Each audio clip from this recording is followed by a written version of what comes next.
नमस्कार दोस्तों, स्वागत है आपका मेरे चैनल कॉमिक्स लाइफ में। शुरू करते हैं अनिल मोहन जी द्वारा लिखा गया देवराज चौहान सीरीज का एक और मज़ेदार उपन्यास RDX पार्ट 7। त्यागी इस बात की पूरी कोशिश कर रहा था कि नवाब अंसारी उसकी नज़रों में रहे, जबकि नवाब अंसारी पूरी ताकत से दौड़ रहा था। पीछे वानखेड़े था। उसके कदमों की आवाज़ त्यागी के कानों में पड़ रही थी। भीड़ भरी सड़क के किनारे वे तीनों दौड़ते जा रहे थे। पीछे से दौड़ता आता एक्स्ट्रा वानखेड़े के करीब आता जा रहा था। इस वक्त किसी के पास इतना वक्त न था कि दौड़ने के बदले वो किसी वाहन का इंतजाम कर ले। देवराज चौहान! दौड़ते दौड़ते वानखेड़े चीखा, रुक जाओ। देवराज चौहान के रूप में त्यागी भला कहाँ रुकने वाला था। तभी वानखेड़े के पास से एक्स्ट्रा निकला दौड़ता हुआ। कैद से भाग आए तुम? एक्स्ट्रा ने पूछा। एक्स्ट्रा को देखकर वानखेड़े चौंका। तभी एक्स्ट्रा ने अपना हाथ दौड़ते वानखेड़े की छाती पर मारा। वानखेड़े का बैलेंस बिगड़ा, वो लड़खड़ाया। एक्स्ट्रा ने उसे धक्का दिया तो वानखेड़े खुद को संभाल न सका और नीचे गिरता चला गया। एक्स्ट्रा तूफानी गति से आगे भागता चला गया। वानखेड़े गिरते ही संभला, उठा और पुनः दौड़ने लगा कि धर्मा और राघव उसके पास आ पहुंचे। उन्होंने वानखेड़े को बांह से पकड़ लिया और वानखेड़े दौड़ न सका। वो हाँफ रहा था। राघव और धर्मा भी हाँफ रहे थे। क्यों? राघव अपनी सांस को नियंत्रित करता बोला। वहां से भाग आया तू? छोड़ो मुझे। वानखेड़े छटपटाया। क्यों? नवाब अंसारी को पकड़ना है क्या? वानखेड़े ने खुद को छुड़ाने की चेष्टा की, परंतु सफल न हो सका। उसने सामने की तरफ देखा। त्यागी, नवाब अंसारी या एक्स्ट्रा में कोई भी अब नजर न आ रहा था। उन्हें हाथ से निकलते पाकर वानखेड़े दांत भींचकर रह गया। उसने धर्मा और राघव को देखा।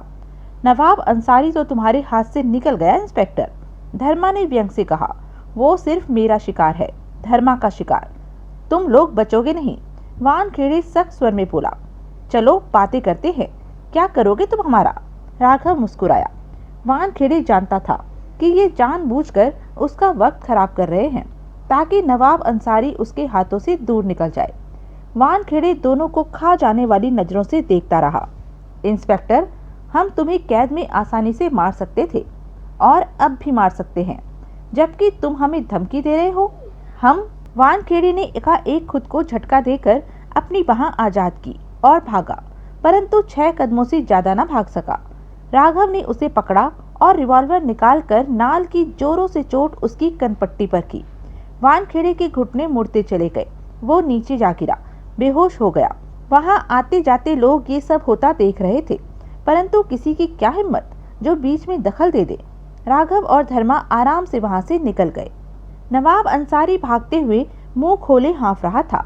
अब उसकी टांगें जवाब देने लगी थी। होठों पर लगी मूछें और सिर पर डाली कैप जाने कहाँ गिर गई थी। जिस्म पर पुलिस की वर्दी थी, जिसकी वजह से कोई उसे रोककर उसके भागने की वजह भी न पूछ रहा था। जब भागना उसके बस का न रहा तो एक गली में प्रवेश करके उसकी दीवार से टेक लगाकर गहरी गहरी सांसें लेने लगा। थकान से इस वक्त उसका पूरा जिस्म कांपता नजर आ रहा था। मिनट भर बाद ही त्यागी ने गली में प्रवेश किया और उसके पास आ ठिठका। त्यागी की हालत भी उससे जुदा न थी। वो भी मुंह खोले हाँफ रहा था, जिसमें थकान से भरी थरथराहट थी। करीब 2-3 मिनट तक वे अपनी सांसें ठीक करते रहे। हम? त्यागी की आवाज में हल्की सी लड़खड़ाहट थी। आधा घंटा भागते रहे। नवाब अंसारी ने सिर हिला दिया। पुलिस के हाथों से बच गए। वानखेड़े पीछे रह गया, लेकिन अभी भी खतरे में है। पुलिस हमें पकड़ सकती है। जानता हूँ, त्यागी ने सिर हिलाया। देवराज चौहान, तुम सच में कमाल के हो। हाँ हूँ। माई के लिए काम करो, मौज करोगे। मैं अब भी मौज कर रहा हूँ, तुम मेरी फिक्र मत करो, त्यागी ने कहा। वक्त बर्बाद मत करो और निकलो। कहीं से मूसा को फोन करो। क्यों? वो अपनी गाड़ी और आदमी भेज। तुम्हें मूसा तक पहुंचाना मेरा काम है नवाब अंसारी, इसी का मैंने 10 करोड़ लिया है। त्यागी मुस्कुराया। मेरा अपना ढंग है तुम्हें मूसा तक पहुंचाने का। जब तक तुम मूसा तक नहीं पहुंचते तब तक शराफत से मेरी बात मानते रहोगे। क्या मतलब? दोबारा फंसना चाहते हो? क्यों? मूसा के ठिकाने पर पुलिस की नजर है। तुम वहां पहुंचे नहीं कि फिर पकड़े गए। ओह, मेरी बात मानने में ही तुम्हारी भलाई है। तुम क्या करोगे? मैं तुम्हें 2-4 दिन पूरी तरह अपने पास छिपा कर रखूंगा। जब बाहर के हालात ठीक लगेंगे तो तुम्हें मूसा तक पहुंचा दूंगा। ठीक है, अब चलो कहीं से टैक्सी लेते हैं। त्यागी और नवाब अंसारी गली से बाहर की तरफ बढ़ गए। गली से बाहर निकलते ही त्यागी पल भर के लिए सकपका उठा। वहां एक्स्ट्रा खड़ा इधर उधर नजरें घुमा रहा था। त्यागी को बचने का वक्त न मिला। एक्स्ट्रा ने उन्हें देख लिया था। फौरन एक्स्ट्रा पास पहुंचा। मैं तुम्हें ही देख रहा था। एक्स्ट्रा की सांसें भी उखड़ी हुई थी। तो तुम वहां से ही पीछे थे? त्यागी शांत भाव में बोला। हाँ, वानखेड़े को राघव और धर्मा ने रास्ते में ही रोक लिया था कि वो पीछे ना आ सके। एक्स्ट्रा ने कहा। ये कौन है? नवाब अंसारी ने पूछा। मेरा साथी है, तुम मस्त रहो। आप क्या प्रोग्राम है? एक्स्ट्रा ने पूछा। टैक्सी लेते हैं, लेकिन एक गड़बड़ हो चुकी है। क्या? वानखेड़े कैद से भाग निकला है और उसने वो ठिकाना देख लिया है। अब हम वहां नहीं जा सकते। त्यागी मुस्कुराया और सिगरेट निकालकर सुलगाई। ये मामूली बात है, फिक्र की कोई जरूरत नहीं। मेरे ठिकाने पर चलो। तुम्हारे ठिकाने पर? हाँ, वहां पहुंचकर राघव और धर्मा को फोन करके बुला लेना।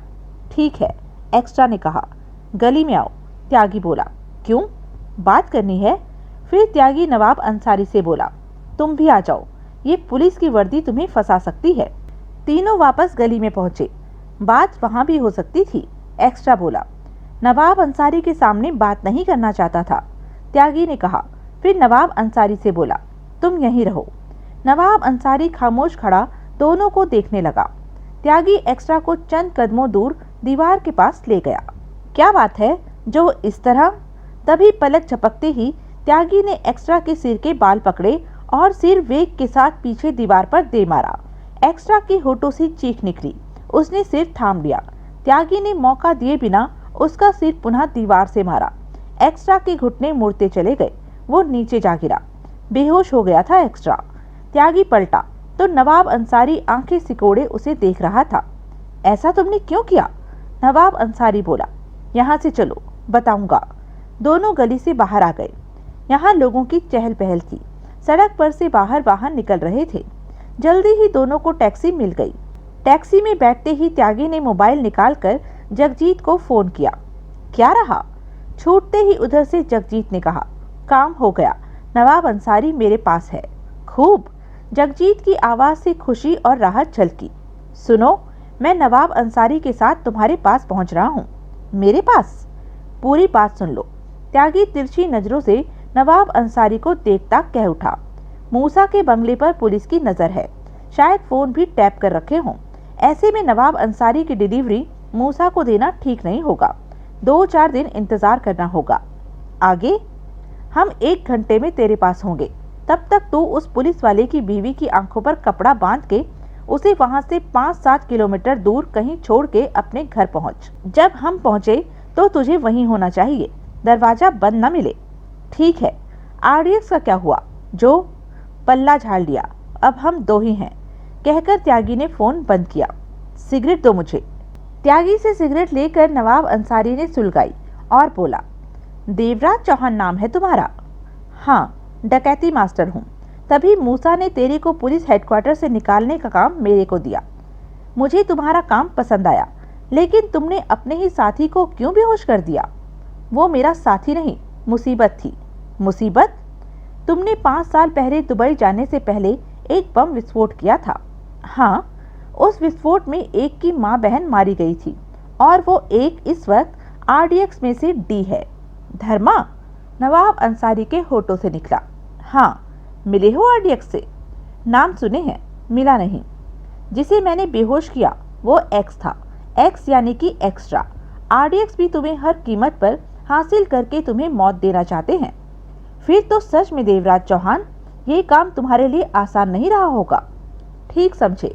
मूसा से 10 करोड़ लेने के बाद मैंने आरडीएक्स से दोस्ती करके कहा कि तुम्हारे लिए मैं नवाब अंसारी को छुड़वाऊंगा। हालांकि उन्हें मेरी बात का यकीन नहीं आया, फिर भी मजबूरी में वो मेरे साथ हो गए थे। बाकी सब अब तुम देख ही रहे हो। नवाब अंसारी ने कश लिया। ये काम 10 करोड़ का नहीं, 20 करोड़ का था। पहले मुझे पता नहीं था कि आरडीएक्स भी तुम्हें पाना चाहते हैं। नवाब अंसारी त्यागी को देखकर मुस्कुराया। मैं कोशिश करूंगा देवराज चौहान कि तुम्हें 2-3 करोड़ और दिला दूं। शुक्रिया, त्यागी ने मुस्कुराकर कहा। टैक्सी दौड़े जा रही थी। मूसा को आज कई दिन बाद कुछ फुर्सत मिली तो वो उस फ्लैट में पहुंचा जहां प्राची रहती थी। प्राची ने दरवाजा खोला तो मूसा को सामने देखकर चौंकी, फिर मुस्कुराई। आज रास्ता कैसे भूल गए? प्राची पीछे हटती कह उठी। गद्दारों से खास खास मौके पर ही मुलाकात की जाती है। भीतर प्रवेश करते मूसा बोला, गद्दार? प्राची ने दरवाजा बंद किया और पलटी। मुझे कह रहे हो? हाँ।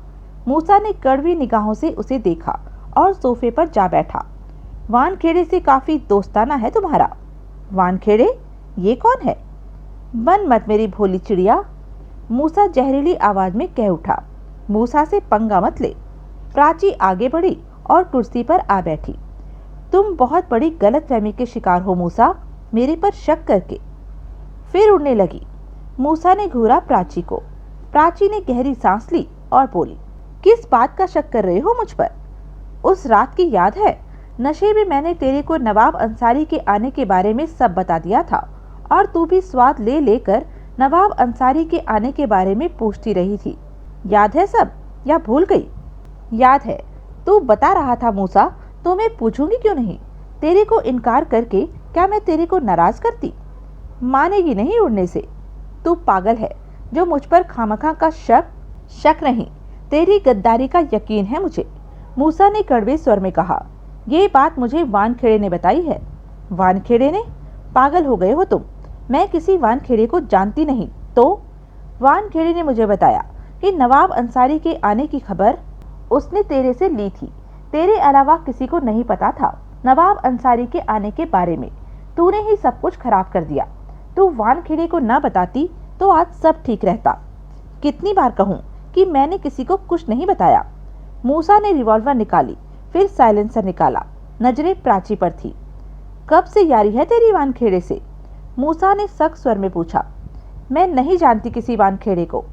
मूसा नाल पर साइलेंसर चढ़ाने लगा। मैं तेरे को बहुत पसंद करता हूँ प्राची।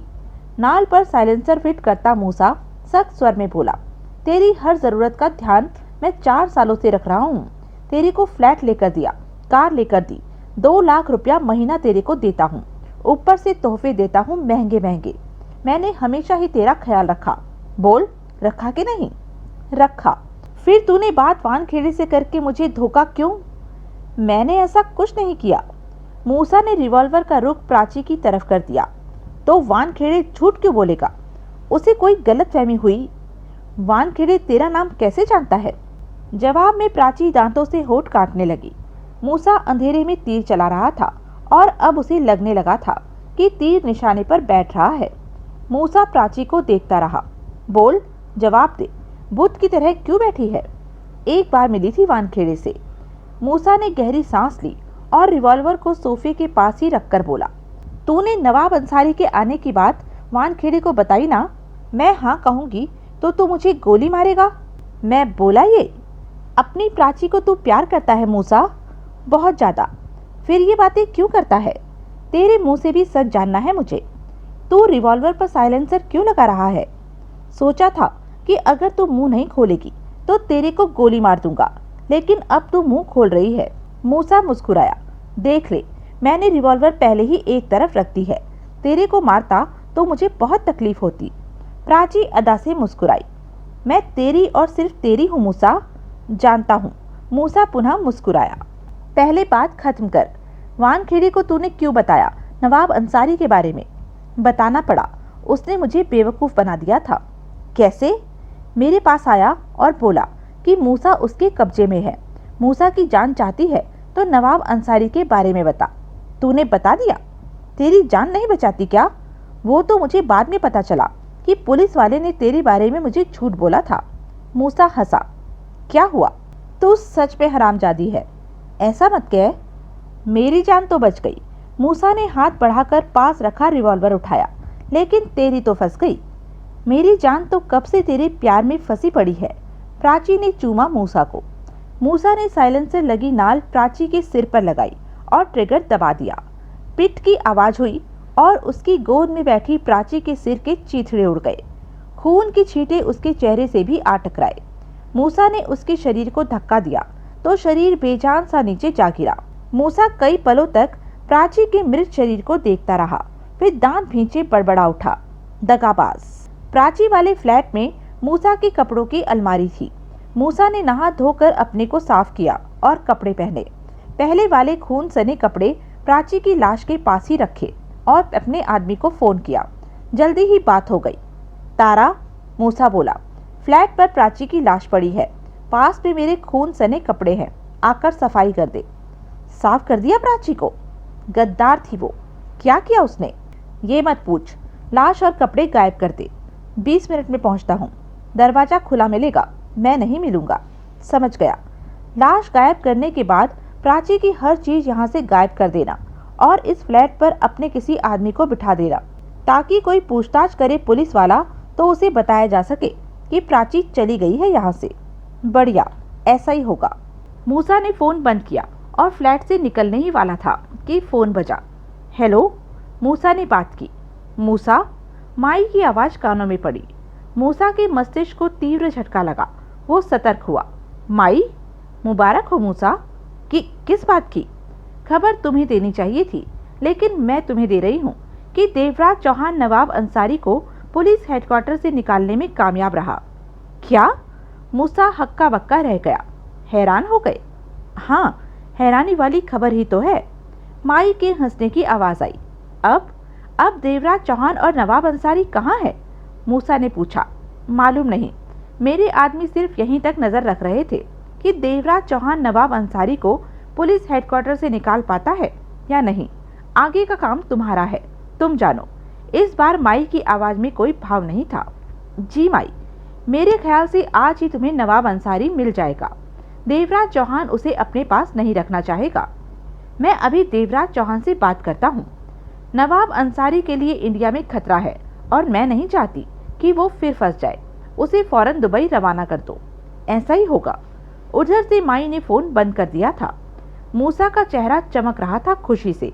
उसने त्यागी को फोन किया। बेल बजी। फिर देवराज चौहान की आवाज कानों में पड़ी। हेलो, तुमने मुझे बताया नहीं कि नवाब अंसारी तुम्हारे पास है? खुशी भरे स्वर में बोला मूसा। वक्त नहीं मिला। मैं जानता था कि तुम ये काम कर लोगे देवराज चौहान, तभी मैंने तुम्हें ये काम सौंपा। देवराज चौहान कभी कोई काम अधूरा नहीं छोड़ता। अब तो यकीन हो गया मुझे। तुम कब मुझे अंसारी को? अभी मैं व्यस्त हूँ, 2 घंटे बाद मुझे फोन करना। नवाब अंसारी तो ठीक है? हाँ। इसके साथ ही उधर से त्यागी ने फोन बंद कर दिया था। मूसा हंस पड़ा। वाह, कमाल कर दिया देवराज चौहान ने। सुनकर दिल खुश हो गया कि काम हो गया। त्यागी के फोन बंद करते ही नवाब अंसारी ने पूछा, किसका फोन था? मेरे भाई का, जगमोहन का। उसे मेरी बहुत चिंता रहती है। त्यागी मुस्कुराया। जगमोहन का नाम भी सुन रखा है, वो तो तुम्हारा खास है। नवाब अंसारी भी मुस्कुराया। बहुत खास। अब वो कहाँ है? विदेश गया है, कोई काम करने। वहीं से फोन कर रहा था, त्यागी ने कहा और टैक्सी ड्राइवर का कंधा थपथपाकर कह उठा, भाई मेरे, कहीं रोकना जहाँ पीने को ठंडा मिल जाए। ठंडा मतलब कोका कोला? ड्राइवर बोला। वो ही। उसके बाद त्यागी नंबर मिलाने लगा। कुछ पलों बाद जगजीत से बात कर रहा था। क्या कर रहा है? प्रिया को कार में ले जा रहा हूँ, कहीं छोड़ दूंगा। 5 मिनट और लगेंगे उसे छोड़ने में। उसने तेरा ठिकाना तो नहीं देखा? नहीं। ठीक है, उसके बाद आते वक्त एक नया सिम कार्ड खरीद लेना। मैंने नंबर बदलना है। ले लूँगा। बाकी सब ठीक है? ठीक है। त्यागी ने कहकर फ़ोन बंद किया और जेब में डाल लिया।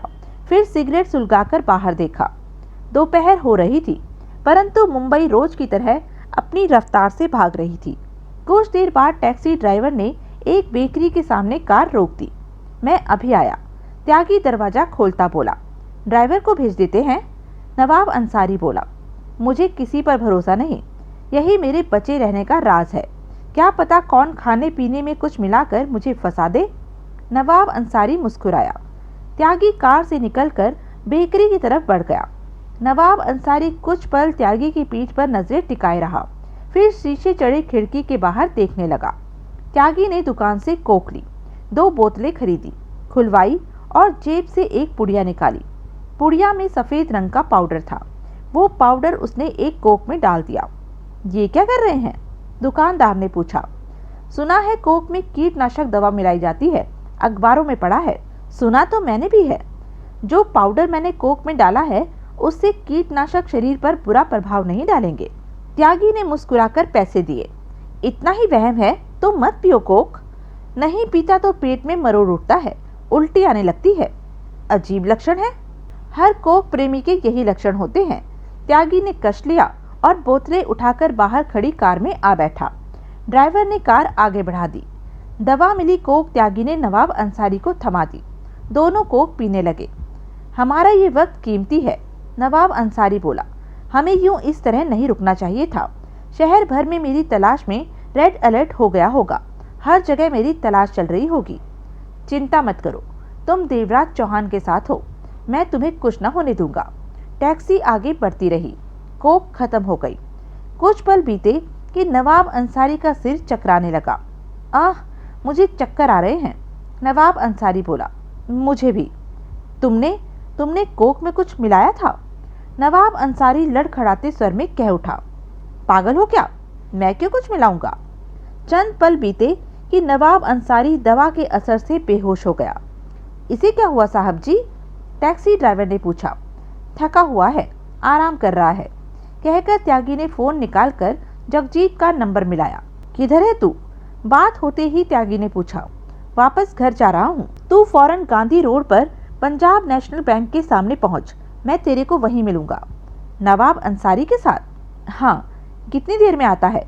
मैं पहुँचने वाला हूँ। आधा घंटा तो लग जाएगा। आजा। त्यागी फोन बंद करके टैक्सी ड्राइवर से बोला। हमें Gandhi road Punjab national bank जाना है। ठीक है साहब, वहीं ले चलता हूँ। त्यागी 25 मिनट तक टैक्सी में Gandhi road Punjab national bank के सामने बैठा रहा। तब कहीं जाकर उसे जगजीत की कार दिखी, जो कि सड़क के एक तरफ आकर खड़ी हो गई थी। टैक्सी वाले को त्यागी पैसे दे चुका था। फिर त्यागी ने टैक्सी वाले के सहारे बेहोश नवाब अंसारी को बाहर निकाला। इस पुलिस वाले को क्या हुआ? कोका कोला पीते ही बेहोश, टैक्सी वाले ने कहना चाहा। त्यागी बेहोश नवाब अंसारी को सहारा दिए खड़ा था। चुपचाप खिसक ले, ये पुलिस का मामला है। और टैक्सी वाला खामोशी से चलता बना। जगजीत जो कि सब कुछ देख रहा था। टैक्सी के जाते ही वो कार वहां से ले आया। दोनों ने मिलकर नवाब अंसारी को पिछली सीट पर लिटाया और दोनों आगे वाली सीटों पर आ बैठे। जगजीत ने कार आगे बढ़ा दी। तू तो फ्लैट पर पहुंचने वाला था, फिर ये सब? वहां नवाब अंसारी जान जाता कि मैं वीरेंद्र त्यागी हूँ, देवराज चौहान नहीं। अब मुझे देवराज चौहान का रूप छोड़ना है। देवराज चौहान ने बहुत काम कर लिया, अब उसे आजाद कर देना चाहिए। स्वर में विषैलापन आ गया था। जगजीत ने त्यागी को देखा।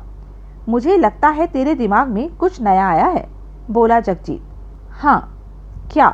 फ्लैट पर चल, वहीं बात करेंगे। सिम कार्ड लाया? हाँ। त्यागी ने गहरी सांस ली, फिर कुछ न बोला। जगजीत कार दौड़ाता रहा। नवाब अंसारी जगजीत के घर उसी कमरे के बेड पर पड़ा था जहां 2-3 दिन प्रिया बंधी पड़ी थी। गहरी बेहोशी में था नवाब अंसारी। उसके जिस्म पर अभी भी पुलिस की ही वर्दी थी। त्यागी अपने चेहरे पर चढ़ा देवराज चौहान के चेहरे वाला फेस मास्क उतार चुका था और अब अपने असली चेहरे में था। उसने वो कपड़े भी चेंज कर लिए थे जो नवाब अंसारी के सामने पहन रखे थे। अब वो सिर्फ वीरेंद्र त्यागी था।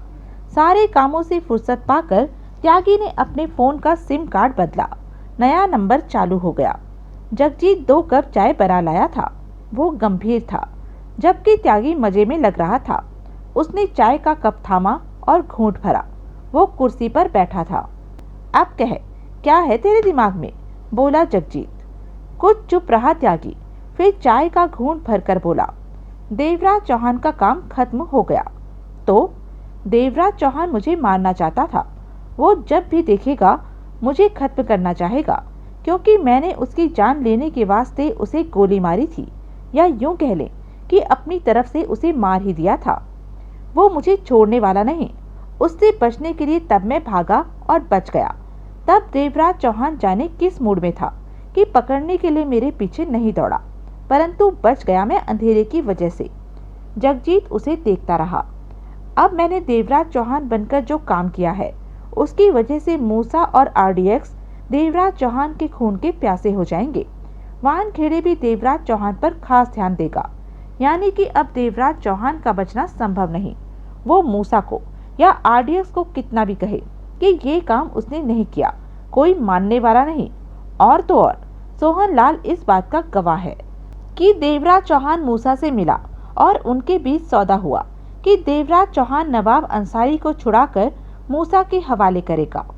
सच में देवराज चौहान तो बुरा फंसा। जगजीत ने गहरी सांस ली। कोई सोच भी नहीं सकता कि ये काम मैंने यानी कि वीरेंद्र त्यागी ने किया है। कोई नहीं सोच सकता। वीरेंद्र त्यागी तो इस मामले में अब आएगा। जगजीत कड़वे स्वर में कह रहा था त्यागी। यूं समझो कि अब कैसे भी नवाब अंसारी मेरे हाथ लग गया और पता चला कि मूसा को उसकी जरूरत है, तो अब मैं नवाब अंसारी का सौदा मूसा से करूंगा। कम से कम 25 करोड़ लेना। मूसा को नवाब अंसारी की सख्त जरूरत है, जगजीत बोला। विषैले भाव उभरे त्यागी के चेहरे पर। जगजीत की आंखें सिकुड़ी। 25 नहीं, इस खेल को मैं 50 करोड़ तक पहुंचा दूंगा जगजीत। वो कैसे? नवाब अंसारी का सौदा 2 बार मूसा से किया जाएगा। त्यागी हंसा। 2 बार? जगजीत के होठों से निकला। हाँ, 2 बार। एक बार उसे नकली नवाब अंसारी सौंपा जाएगा और दूसरी बार असली। दोनों बार 25-25 करोड़ में डील होगी। एक बार सौदा मैं करूंगा, दूसरी बार कोई और। क्या मैं मूसा से वास्ता रखता काम नहीं संभाल सकता, जगजीत कह उठा। तू नहीं, कोई और। त्यागी हंसा। और कौन?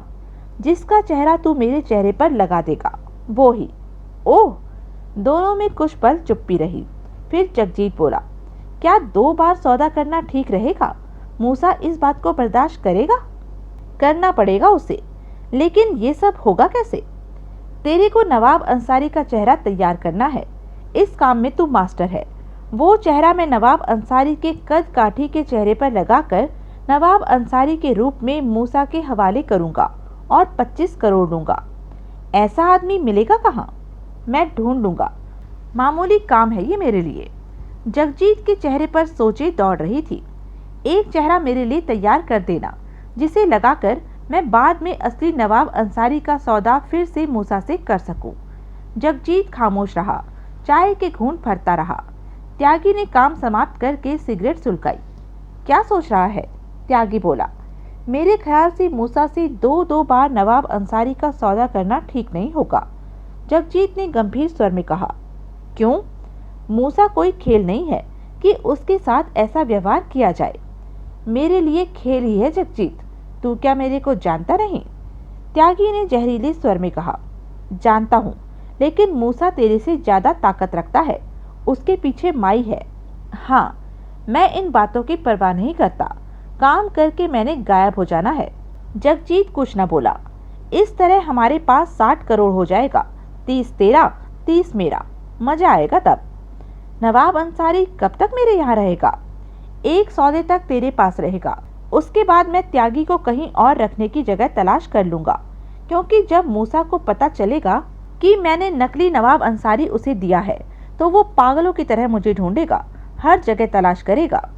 मूसा के 2-4 आदमी मुझे जानते हैं, मुझसे काम लेते रहते हैं। तभी तो पहली डील के बाद नवाब अंसारी को तेरे यहाँ से हटा दूंगा, दूसरी डील कहीं और से करूंगा। मेरे ख्याल से तब तक मूसा या आरडीएक्स देवराज चौहान का काम खत्म कर चुके होंगे। अब देवराज चौहान कभी भी मर सकता है। पता नहीं क्या होगा। ऐसा तुमने क्यों कहा? जाने क्यों, मुझे डर सा लग रहा है। मस्त रह, मेरे होते हुए परवाह मत कर। त्यागी हंसा। जगजीत त्यागी को देखता रहा। अब अपने काम निपटा। तेरे को 2 मास्क बनाने हैं, एक नवाब अंसारी के चेहरे का, दूसरा किसी का भी। लेकिन सबसे पहले नवाब अंसारी के हाथ पांव बांध दे। उसे होश आ गया तो वो कोई शरारत नहीं कर सकेगा। जगजीत उठा। मूसा से कब बात करोगे? वो तो इस वक्त मेरा नंबर लगाने की कोशिश में पागल हो रहा होगा।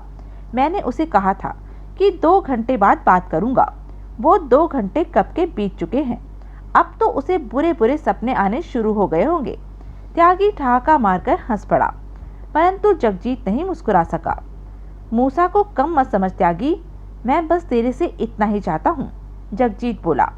मैं कम कहाँ समझ रहा हूँ, लेकिन मेरी चालों का वो जवाब नहीं दे सकेगा। आखिर त्यागी तो त्यागी ही है।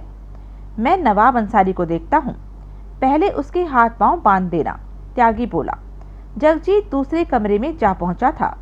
त्यागी के चेहरे पर खतरनाक मुस्कान नाचती रही। फिर दरिंदगी भरे स्वर में बड़बड़ा उठा, तू तो गया देवराज चौहान, तेरा काम तो हो गया। एक्स्ट्रा को होश आया। उसका सिर दर्द से फटा जा रहा था। सिर के पीछे घूमड़ निकल आया था। जो हिस्सा दीवार से टकराया था कुछ पल सिर को टटोलता रहा। आंखों के सामने देवराज चौहान का चेहरा नाच रहा था। हरामजादा, एक्स्ट्रा बड़बड़ा उठा। ये सब करना चाहता था देवराज चौहान। एक्स्ट्रा ने खुद को संभाला। फोन निकालकर राघव को फोन किया। धर्मा की आवाज कानों में पड़ी, किधर है तू? गड़बड़ हो गई। कैसी गड़बड़? धर्मा का उलझन भरा स्वर कानों में पड़ा। देवराज चौहान ने हमें धोखा दिया है। मुझे चोट पहुंचाकर नवाब अंसारी को ले उड़ा वो। क्या? धर्मा का चौंकता स्वर कानों में पड़ा। वो इसी वास्ते हमारे साथ काम कर रहा था कि काम के दौरान हम उसके लिए अड़चन ना बने और मौका पाते ही वो नवाब अंसारी को ले उड़े। 2 पल तो धर्मा की आवाज न आई। फिर राघव की आवाज कानों में पड़ी, कहाँ है तू? एक्स्ट्रा ने अपनी स्थिति बताई। हम पहुंच रहे हैं। एक्स्ट्रा ने फोन बंद किया और गली में नजरें दौड़ाई। वहां कोई न था। वो उठा और अपने कपड़े साफ करने के पश्चात गली के बाहर की तरफ बढ़ गया। इंस्पेक्टर शाहिद खान को होश आ गया था। उसके सिर का वो हिस्सा दर्द कर रहा था जहां त्यागी ने नाल से चोट मारी थी। होश आने पर उसने खुद को कुछ पुलिस वालों से घिरा पाया। उसका सिर और चेहरा गीला था।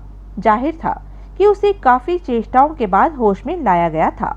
शाहिद ने दर्द करता चेहरा उठाकर उन्हें देखा। क्या हुआ शाहिद? किसने तुम्हें बेहोश किया? एक ने पूछा। शाहिद की समझ में न आया कि क्या कहे। नवाब अंसारी के बारे में कुछ कहना ठीक नहीं था।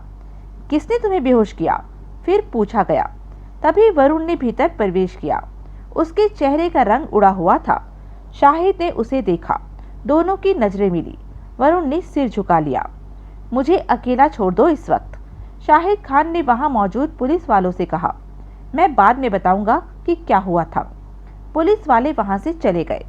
शाहिद ने वरुण को देखा और टेबल पर रखा पानी का गिलास उठाकर पानी पिया।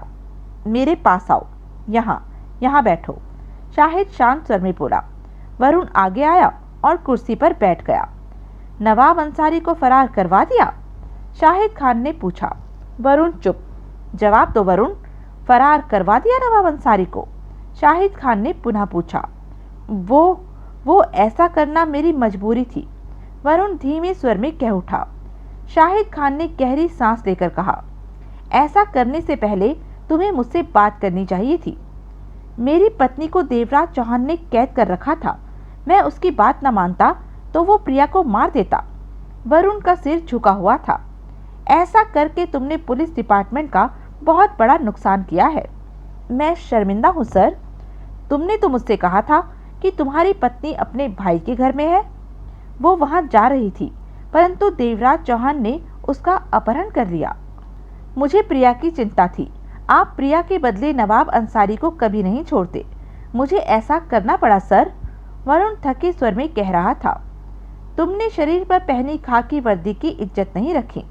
यस सर, लेकिन मैंने मंडप में किए वादों को पूरा किया कि मैं प्रिया की रक्षा करूंगा। 2 में से एक काम ही मैं कर सकता था और कर दिया। मैं वर्दी का, कानून का गुनहगार हूँ। मैंने नहीं सोचा था कि तुम कभी ऐसा काम भी कर जाओगे। जरा भी तुम पर शक होता तो वानखेड़े साहब तुम्हें अपने साथ न रखते। वरुण खामोश रहा। अब तुम्हारी पत्नी कहाँ है? मैं नहीं जानता। वो देवराज चौहान के पास है। अगर अब भी देवराज चौहान ने प्रिया को ना छोड़ा, उसकी जान ले ली, तो तुम क्या करोगे? मुझे इस बात का अफसोस नहीं होगा कि मैंने उसे बचाने के लिए कुछ नहीं किया। जो कर सकता था किया। तुम्हें अपने किए पर जरा भी शर्म नहीं? शाहिद खान का स्वर तीखा हो गया। है सर, मैंने जो किया मजबूरी में किया। मेरी पत्नी की जान खतरे में थी। जो किया वो मुझे करना पड़ा। तुम्हारा फैसला वानखेड़े साहब ही वो आ चुके हैं सर। कहाँ? शाहिद खान के होठों से निकला। वो मुझे हेडक्वार्टर के बाहरी गेट पर मिले थे जब मैं नवाब अंसारी को छोड़ने वहां गया था। वो नवाब अंसारी के पीछे गए हैं। शाहिद खान होठ पीछे देखने लगा। वरुण खामोश रहा। तुमने हमारे कई बने बनाए काम बिगाड़ दिए हैं। वरुण चुप। तुम्हारी वर्दी तो गई सब इंस्पेक्टर वरुण, शाहिद खान ने कठोर स्वर में कहा। वानखेड़े साहब तुम्हें जेल भेज देंगे। वरुण ने कुछ न कहा। तुम मुझसे बात करते तो शायद मैं कोई रास्ता निकाल पाता तुम्हारी पत्नी को आजाद करा पाने का। वो मेरी पत्नी है, मुझे उसकी चिंता जितनी होगी उतनी किसी को नहीं होगी, वरुण ने दूसरी तरफ देखते हुए कहा। तभी वरुण की टेबल पर पड़ा फोन बजने लगा। वरुण ने नजरें उठाकर फोन को देखा, परंतु उठाया नहीं। शाहिद खान ने भी बजते फोन को देखा और बोला, पुलिस फोन अटेंड करने का हक तुम खो चुके हो, फिर भी उठो और बात करो। वरुण उठा और अपनी टेबल की तरफ बढ़ गया। हेलो, उसने रिसीवर उठाया। वरुण, उसके कानों में प्रिया की आवाज़ पड़ी। मैं मुझे उन लोगों ने छोड़ दिया। वरुण का चेहरा खिल उठा। ओह, मुझे विश्वास नहीं आ रहा। तुम घर पर आ जाओ, मैं वहीं जाती हूँ। वरुण गंभीर हुआ। शाहिद खान की नजरें वरुण पर थी। मैं नहीं आ सकता, तुम घर जाओ और मेरा इंतजार करो। तुम कब आओगे? जल्दी ही, वरुण ने कहा और रिसीवर रखकर वापस शाहिद के सामने कुर्सी पर आ बैठा। तो तुम्हारी पत्नी को छोड़ दिया देवराज चौहान ने? Yes sir. कोई फायदा नहीं, तुम्हारी नौकरी गई और कम से कम 5-7 साल के लिए तुम जेल में जाओगे। इस वक्त तुम ऐसे पुलिस वाले हो जिस पर किसी भी हालत में किसी भी बात का विश्वास नहीं किया जा सकता। शाहिद खान चुपते स्वर में बोला, तुम बेईमान हो। खामोश रहा वरुण। शाहिद खान ने सिगरेट सुलगाई। अगर सब कुछ मेरे बस में होता तो मैं तेरे को इतना मारता कि तू मर जाता, शाहिद खान ने बेहद सख्त स्वर में कहा। वरुण जवाब में क्या कहता? अगर देवराज चौहान मेरे को मिलता तो मैं उसे कहता कि वर्दी से दगा करने वाले की पत्नी कभी ना छोड़े। जो अपनी वर्दी का सगा नहीं हो सका वो अपनी पत्नी का भी सगा नहीं हो सकता। शाहिद खान का चेहरा गुस्से से भरा पड़ा था। वरुण खामोशी से सब कुछ सुने जा रहा था। आखिर कहता भी तो क्या, सामने उसका ऑफिसर था, दूसरे उसने कानून के बेहद खास मुजरिम नवाब अंसारी को फरार करवा दिया था। तुम तब तक इस कमरे से बाहर नहीं जाओगे जब तक वानखेड़े साहब। इसी पल वानखेड़े ने भीतर प्रवेश किया। उसके कपड़े मैले से हो रहे थे, बाल बिखरे हुए थे। सर, उसे देखते ही शाहिद खान उठा। आप ठीक तो हैं? वरुण भी उठा। ठीक हूँ। वानखेड़े ने वरुण को देखा। नवाब अंसारी निकल गया? पूछा शाहिद खान ने। हाँ, मुझे राघव और धर्मा ने रोक लिया। मैं नवाब अंसारी और देवराज चौहान के पीछे न जा सका। शाहिद खान ने खा जाने वाली नजरों से वरुण को देखा। वानखेड़े कुर्सी पर बैठ गया। ये रहा कानून का गद्दार जिसने नवाब अंसारी को फरार करवा दिया है। वानखेड़े वरुण को देखकर कह उठा, तुमने जल्दी कर दी, थोड़ा धीरे काम करते तो तब तक मैंने आ जाना था। मुझे ये बात पता नहीं थी सर, सिर झुकाए वरुण ने कहा। वरुण, तुमने जो किया शायद ठीक किया हो अपनी पत्नी को बचाने के लिए, परंतु कानून की नज़रों में तुमने गलत किया। नवाब अंसारी हमारे लिए वो मोहरा था जो कि मुंह खोल देता तो माई नहीं बच सकती थी। मैंने जो किया उसका मुझे दुख है, परंतु अपनी पत्नी को देवराज चौहान के हाथों से बचाना भी जरूरी था। क्या तुम खुद को सजा के हकदार समझते हो? वानखेड़े ने पूछा। यस सर, लेकिन मैं तुम्हें यही सजा दूंगा कि तुम मेरे साथ काम नहीं करोगे। तुम्हारा ट्रांसफ़र दूसरी टीम में कर देता हूँ। ऐसा क्यों सर? तुम कमज़ोर हो, मेरी टीम में रहने के लायक नहीं हो। मैं कमज़ोर नहीं हूँ सर, जो भी किया वो करना मेरी मजबूरी थी, इसलिए अब मैं तुम्हें अपने साथ नहीं रख सकता। मैं एक दिन साबित कर दूंगा कि मैं कमज़ोर नहीं हूँ, वरुण दृढ़ स्वर में कह उठा। वानखेड़े ने शाहिद खान को देखकर कहा, देवराज चौहान और आरडीएक्स एक साथ नवाब अंसारी को पाने की चेष्टा कर रहे हैं, जबकि आरडीएक्स की व्यक्तिगत दुश्मनी है नवाब अंसारी से और देवराज चौहान मूसा के लिए नवाब अंसारी को पाना चाहता है। तो फिर देवराज चौहान आरडीएक्स से क्यों मिला हुआ है? शाहिद खान बोला। पता नहीं। वानखेड़े के चेहरे पर सोचों के भाव नाच उठे। एक शक बार बार मुझे परेशान कर रहा है। कैसा शक? वो मुझे देवराज चौहान नहीं लगता। क्या? शाहिद खान चीख उठा। ये आप क्या कह रहे हैं कि वो देवराज चौहान नहीं है? हाँ, वो मुझे देवराज चौहान नहीं लगता। ऐसा क्यों? जो बातें मुझे पता चली हैं वो इस तरह है। देवराज चौहान ने मूसा से सौदा किया नवाब अंसारी को लाने का, उससे 10 करोड़ की रकम ली। फिर वो खुद ही आरडीएक्स के पास जा पहुंचा, आरडीएक्स का साथ देने के लिए। वानखेड़े ने सिर हिलाकर गंभीर स्वर में कहा, देवराज चौहान ऐसा नहीं है कि सौदा करके बात पूरी न करे। वो ऐसा नहीं है कि आरडीएक्स के पास उनकी सहायता करने के लिए खुद ही पहुंच जाए। देवराज चौहान से आरडीएक्स के यहाँ मेरी मुलाकातें हुई, परंतु जिस ढंग से उसने मुझसे बात की, इस तरह वो किसी से बात नहीं करता। शाहिद खान के चेहरे पर अजीब से भाव थे। वो देवराज चौहान नहीं है क्या? मुझे तो ऐसा ही लगा। उसका पूरा का पूरा अंदाज अलग था। वो मुझे देवराज चौहान लगा ही नहीं, जबकि उसका चेहरा देवराज चौहान का ही था। उसकी आवाज़ देवराज चौहान की ही थी। पता नहीं कहाँ गड़बड़ है। वानखेड़े ने होठ भींचकर कहा, जिस तरह उसने वरुण की पत्नी को कैद करके वरुण से काम लिया, देवराज चौहान इस तरह से काम नहीं करता। वो अपनी ही प्लानिंग करता है काम पूरा करने के लिए।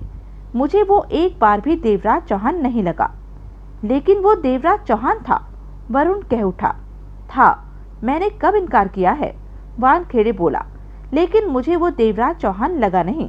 मैं देवराज चौहान की नस नस बखूबी पहचानता हूँ, उसकी हर आदत और उसके दिमाग से वाकिफ हूँ। वो कभी भी इस तरह काम नहीं करता। वो मेरे से इस तरह पेश नहीं आता जिस तरह आया। वो किसी के साथ भी इस तरह काम नहीं करता जिस तरह उसने आरडीएक्स के साथ काम किया। पूरा का पूरा ही बदला हुआ था देवराज चौहान। ये बातें वो ही जान सकता है जो देवराज चौहान से पूरी तरह वाकिफ हो। चुप्पी सी आ ठहरी वहां। अगर वो सच में देवराज चौहान नहीं है, कोई और है, तो यकीनन अब कुछ होगा, बोला शाहिद खान।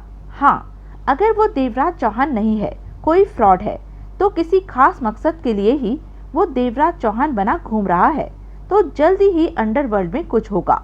वो जो भी है कुछ तो गलत करेगा ही।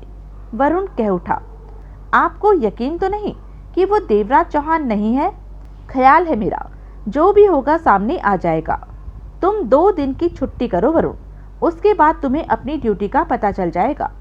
सर, मैं आपके साथ काम करना चाहता हूँ। जो तुम कर चुके हो उसके बाद मेरे साथ काम करना तुम्हारे लिए संभव नहीं।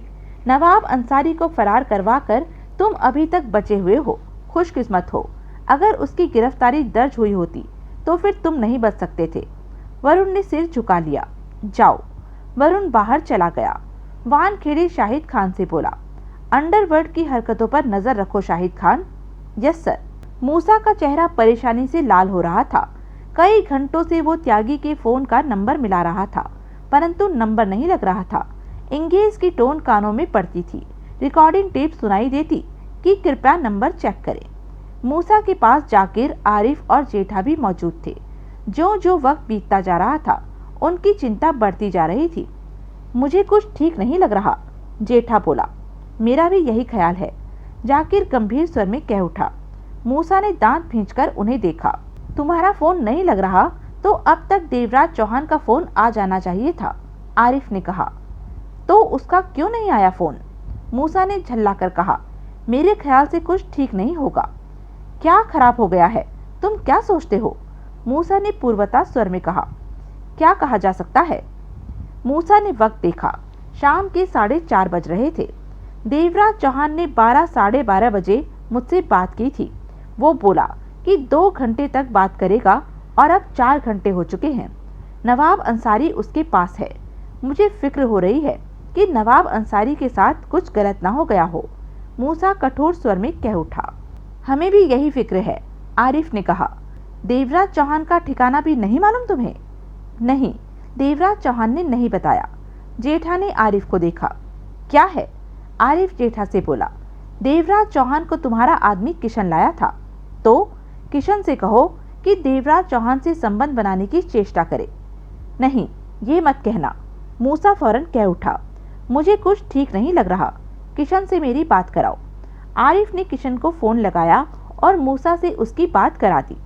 किशन, मूसा बोला, तूने देवराज चौहान को कैसे ढूंढा था? उसकी पहचान वाला है, उसके पास गया था। किशन की आवाज़ कानों में पड़ी। कौन है वो? सोहनलाल, देवराज चौहान का खास है।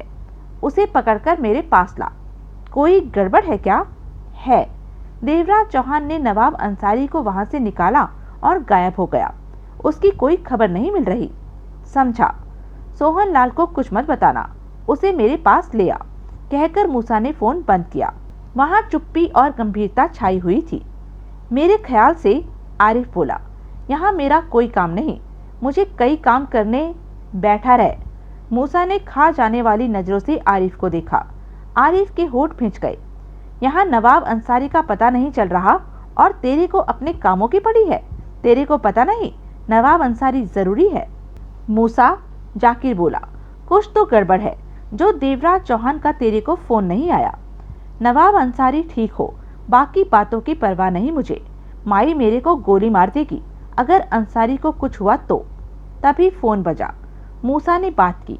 दूसरी तरफ माई थी। माई? मूसा का स्वर हिला हुआ था। क्या हुआ? मुझे लगता है देवराज चौहान कोई गड़बड़ कर रहा है। नवाब अंसारी उसके पास है और अभी तक उसने फोन नहीं किया। पता करो देवराज चौहान का। माई का शांत स्वर कानों में पड़ा। पता लगा रहा हूँ, मुझे खबर करना। जी, मुझे नवाब अंसारी चाहिए मूसा। सब बातें भूलकर सिर्फ ये बात ध्यान में रखना। जी माई। उधर से फोन बंद हो गया। मूसा ने फोन बंद किया और सूखे होठों पर जीभ फेरी। क्या कहा माई ने? नवाब अंसारी? तब मूसा ने गहरी सांस ली। माई को नवाब अंसारी चाहिए, हर हाल में चाहिए। सुना तुम लोगों ने? कोई कुछ न बोला। समझ में नहीं आता कि देवराज चौहान नवाब अंसारी को लेकर कहाँ चला गया। मूसा दांत किटकिटा उठा। कहीं पुलिस से मुठभेड़ न हो गई हो। जाकिर ने कहा, ऐसा होता तो हमें खबर मिल जाती। किशन के साथ 3 लोग और थे। किशन ने सोहन लाल के फ्लैट की कॉल बेल बजाई। फौरन ही दरवाजा खुला। वो कहीं बाहर जाने को तैयार हुआ पड़ा था। सामने किशन को देखा तो उसकी आंखें सिकुड़ी। तुम? सोहन लाल ने कहा, मेरे साथ चल। किशन शांत स्वर में बोला, मूसा ने तेरे को बुलाया है। सोहन लाल ने साथ के तीनों आदमियों पर नजर डाली। मेरे को मूसा से कोई काम नहीं। मूसा को तेरे से होगा। अभी चल हमारे साथ। सोहन लाल को किशन के तेवर ठीक न लगे। जबरदस्ती है? सोहन लाल ने पूछा। हाँ, अभी तो तेरे को बहुत इज्जत से कह रहा हूँ। सोहन लाल समझ गया कि कुछ तो गड़बड़ है। चल। चलने के सिवाय सोहन लाल के पास कोई रास्ता भी न था। आरडीएक्स इस वक्त मध्यम दर्जे के होटल में मौजूद थे। अपने फ्लैट पर जाना उन्होंने ठीक न समझा था, क्योंकि वो जगह वानखेड़ी की नज़र में आ चुकी थी। इस वक्त एक्स्ट्रा सिर में दर्द होने की वजह से बेड पर लेटा हुआ था। राघव बेचैनी से टहल रहा था। देवराज चौहान का नंबर कई बार मिला चुके थे, परंतु वो नहीं मिल रहा था। कुर्सी पर बैठा धर्मा गुस्से में बल खा रहा था। मुझे तो अभी भी यकीन नहीं आता कि देवराज चौहान अपनी चाल हमसे चल गया है। फालतू बात मत करो, एक्स्ट्रा ने कहा। कुत्ता कहीं का। हम जानते थे कि देवराज चौहान किसी फेर में है, लेकिन हम उसका फेर समझ नहीं पाए। राघव बोला, मुझे नवाब अंसारी चाहिए। धर्मा गुर्राया। कुत्ते की मौत मारना है मैंने उसे। वो देवराज चौहान के पास है, एक्स्ट्रा ने कहा। तो देवराज चौहान को ढूंढो, वो जहां भी। सुनो, राघव ने टोका, हम सोहन लाल का घर जानते हैं और सोहन लाल देवराज चौहान का ठिकाना जानता है। रतन चंद के मामले में हम उसके पास गए थे, याद है? राघव की निगाह धर्मा पर ठहर गई। धर्मा के होठ भींच गए। तू ठीक कहता है, सोहन लाल बताएगा कि देवराज चौहान किधर है। धर्मा गुर्रा उठा। चल सोहन लाल के पास। मैं भी चलता, एक्स्ट्रा ने कहना चाहा। तू अपने सिर को आराम दे, हम उससे निपट लेंगे। राघव और धर्मा बाहर निकल गए। नवाब अंसारी को होश आया। खुद को बंधा पाया तो कसमसा उठा। कमरे में कोई भी न था। उसके हाथ पांव बंधे हुए थे। उसे ध्यान आया कि टैक्सी में वो देवराज चौहान के साथ था। ठंडा पिया तो उसके बाद उसे होश न रहा। नवाब अंसारी ने हाथ पैरों के बंधनों से आज़ाद होने की चेष्टा की, परंतु कोई फायदा न हुआ। तभी दूसरे कमरे से आती कुछ आहट मिली। कोई है? नवाब अंसारी बोला। अगले पल उसके कानों में कदमों की आहटें पड़ी और त्यागी ने भीतर प्रवेश किया। नवाब अंसारी ने उसे देखा। नवाब अंसारी तो सपने में भी नहीं सोच सकता था कि सामने वाला ही देवराज चौहान का चेहरा ओढ़े। उसकी आवाज़ में पहले भी उसके साथ था। नवाब अंसारी के लिए तो त्यागी नितांत अजनबी था। मुझे इस तरह क्यों बांधा गया है? नवाब अंसारी बोला, देवराज चौहान कहाँ है? त्यागी ने कुर्सी खींची थी और उस पर बैठता कह उठा, देवराज चौहान तुम्हें बेच गया है मुझे। क्या? तुम्हें पाने का मैंने 20 करोड़ नगद दिया है देवराज चौहान को नवाब अंसारी। त्यागी ने गंभीर स्वर में कहा, ये नहीं हो सकता, देवराज चौहान ऐसा नहीं कर सकता। आज के वक्त में कोई भी कुछ भी कर सकता है नवाब अंसारी, त्यागी ने कहा और सिगरेट सुलगा ली। मुझे भी सिगरेट दो। हाँ, देवराज चौहान तुम्हारे लिए एक सिगरेट का पैकेट भी दे गया है कि होश में आओ तो उसकी तरफ से तुम्हें दे दूं। बकवास कर रहे हो तुम। त्यागी उठा और नवाब अंसारी के हाथ खोल दिए। कोई शरारत मत करना, सिगरेट आराम से पी सको इसलिए तुम्हारे हाथ खोले हैं। फिर नया सिगरेट का पैकेट नवाब अंसारी को देता बोला, ये देवराज चौहान ने तुम्हारे लिए दिया था। नवाब अंसारी ने त्यागी को घूरते हुए सिगरेट सुलगाई। देवराज चौहान मेरा सौदा किसी कीमत पर नहीं कर सकता, नवाब अंसारी बोला। तुम झूठ कह रहे हो। 20 करोड़ दिया है मैंने तुम्हें पाने के लिए। देवराज चौहान ने मुझे सब कुछ बताया कि कैसे उसने तुम्हें पुलिस हेडक्वार्टर से निकाला और रास्ते में टैक्सी में तुम्हें ठंडा पिलाया जिसमें नींद की दवा थी। नवाब अंसारी के होंठ भींच गए। देवराज चौहान अक्सर मेरे से सौदा करता रहता है, मेरी उससे पुरानी पहचान है। त्यागी मुस्कुरा पड़ा। कुछ पलों तक उनके बीच खामोशी रही। तुमने मुझे क्यों खरीदा? मुझे मालूम है कि माई को तुम्हारी सख्त जरूरत है। तुम्हें पाने के लिए वो 30 करोड़ तो दे ही देगी, यानी कि 10 करोड़ मेरी कमाई हुई। मैं तुम्हारा दुश्मन नहीं हूँ, तुम्हारा दोस्त हूँ। जब तक माई से तुम्हारा सौदा नहीं हो जाता तुम मेरे मेहमान रहोगे। नवाब अंसारी त्यागी को घूरता रहा।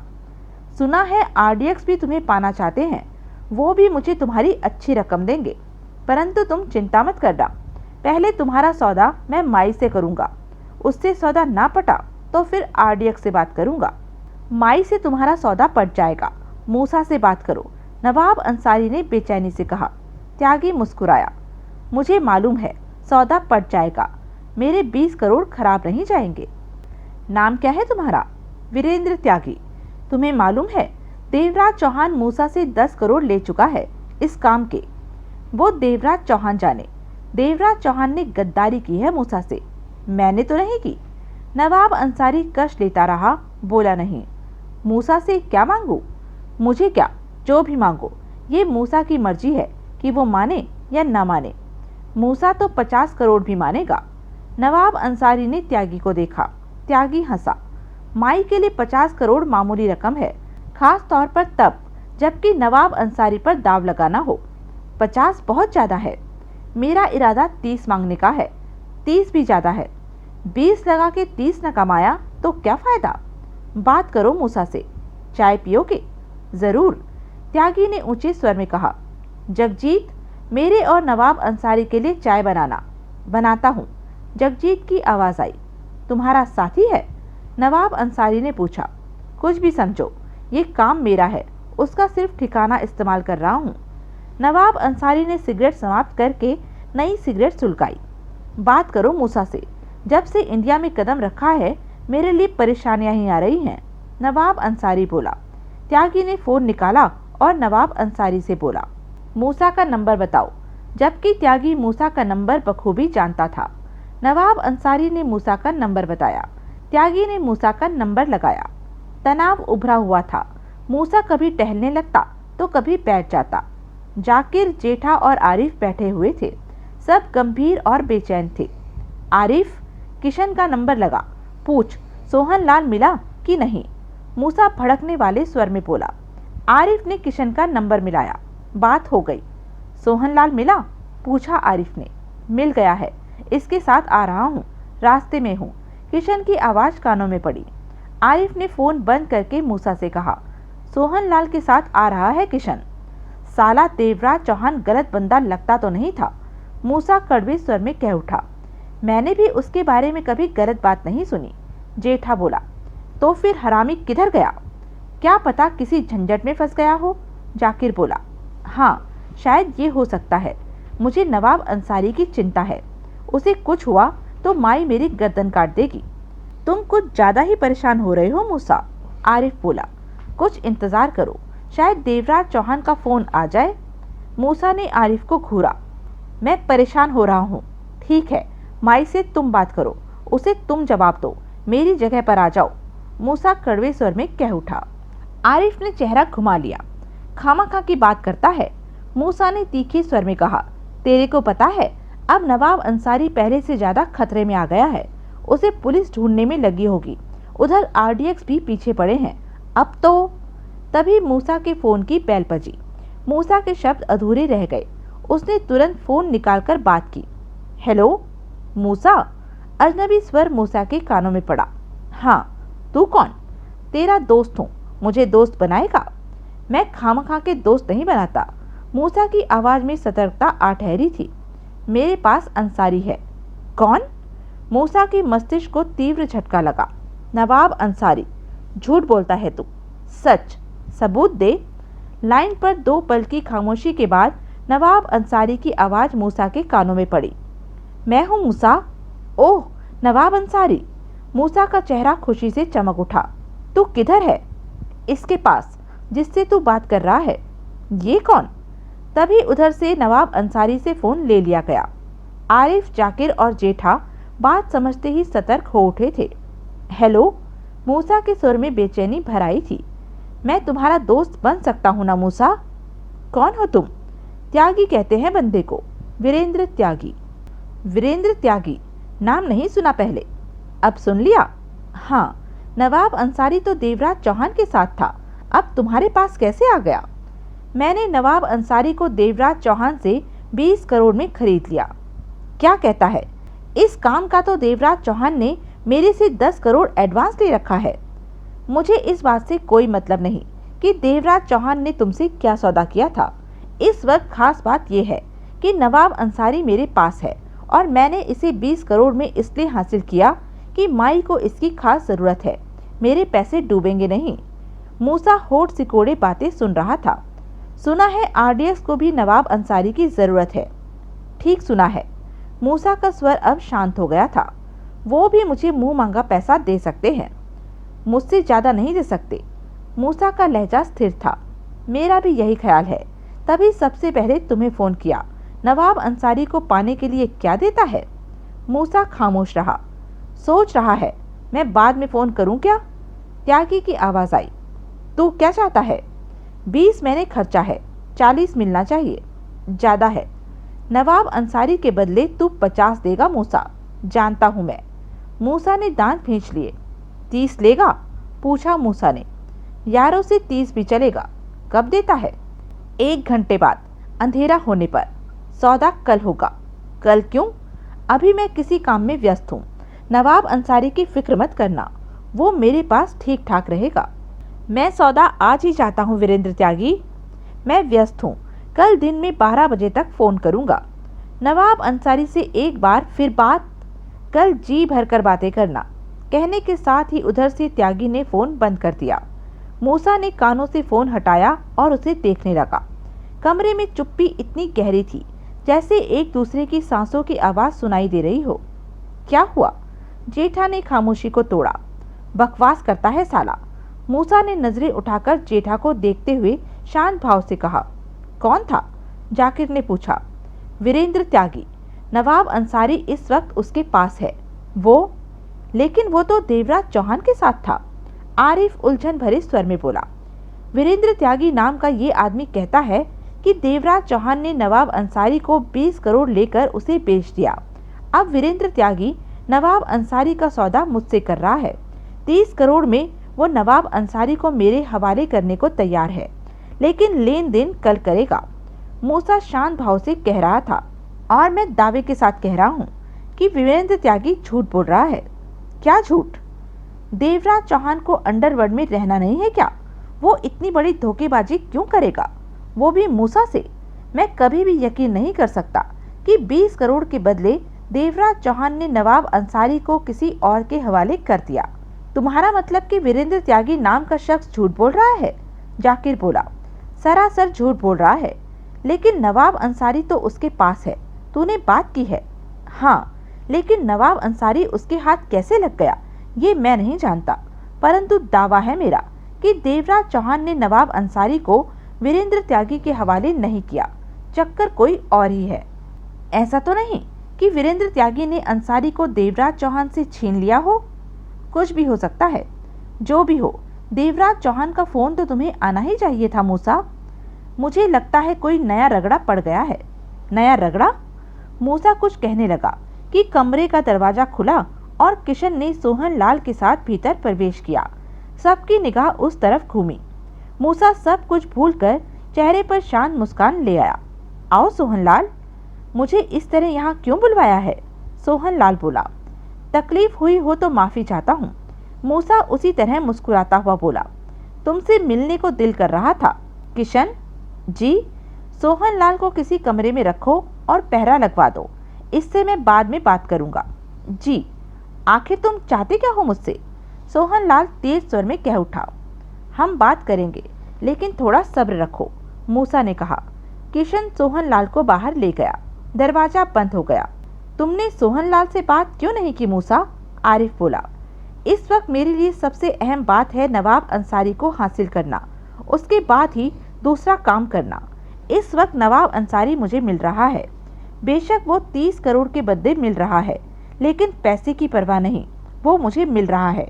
देवराज चौहान से तो कभी भी बात की जा सकती है। मेरा पूरा ध्यान इस वक्त नवाब अंसारी को पाने में है। माई को नवाब अंसारी की ज़रूरत है। माई का खासम खास है वो। पहले मैं इस काम को पूरा करना चाहता हूँ। ठीक सोचा तूने, जेठा ने कहा।